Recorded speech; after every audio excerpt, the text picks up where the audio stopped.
미래통합당 김종인 비상대책위원장이 취임 뒤 처음으로 더불어민주당 이해찬 대표와 공식적으로 만남을 가졌습니다. 이 통합당 김종인 대표, 코로나19 사태 때 정부 역할이 좋았다고 평가를 하면서도 1차 추경 때 정부 여당의 모습이 안일했다고 지적을 했고, 이 민주당 이해찬 대표는 코로나19 위기를 극복할 수 있도록 정부의 3차 추경안 처리에 협조를 거듭 당부했습니다. 국회 연결합니다. 이승배 기자. 네, 국회입니다. 네, 통합당 김종인 비대위원장이 공식 일정을 시작한 뒤 민주당 이해찬 대표를 오늘 처음으로 만났습니다. 어떤 말이 오갔습니까? 네, 통합당 김종인 비대위원장은 오전 11시에 민주당 당대표실로 찾아가서 이해찬 대표를 예방을 했습니다. 10분가량 언론에 공개가 돼서 짧게 발언을 주고받았는데요. 김종인 위원장은 코로나19 위기 극복 과정에서 정부의 역할이 훌륭했다 이렇게 평가를 했습니다. 이어 정부와 더불어서 국회가 정상적으로 작동이 돼야 코로나19 사태를 빨리 극복할 수 있다고 강조를 하면서 통합당도 적극적으로 돕겠다고 또 강조했습니다.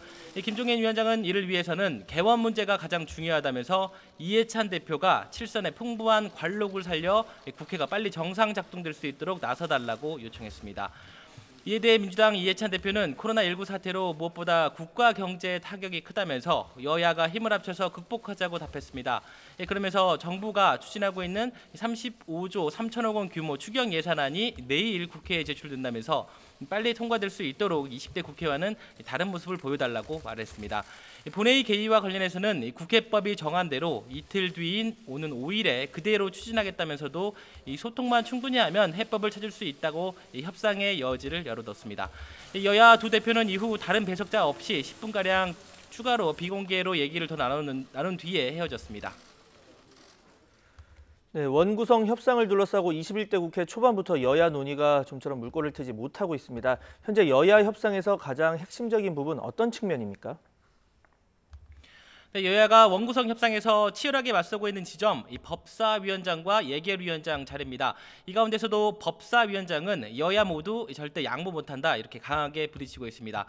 국회에 제출된 모든 법안은 법사위의 체계자구 심사라는 최종 관문을 통과해야만 본회의에 상정될 수 있기 때문에 핵심 상임위로 꼽힙니다.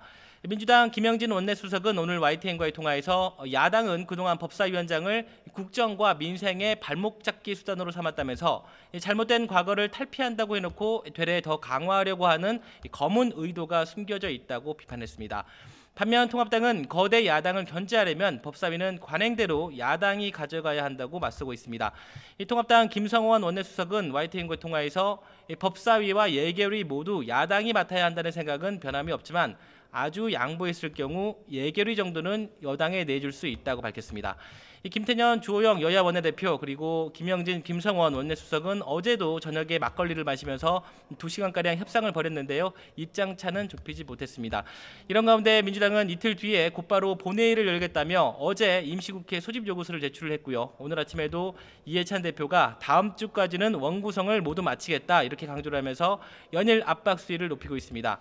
하지만 통합당은 민주당이 개의를 강행하면 정부 여당이 서두르고 있는 3차 추경도 협조 안 하겠다고 벼르고 있어서 남은 이틀이 중대한 고비가 될 것으로 보입니다. 지금까지 국회에서 YTN 이승배입니다.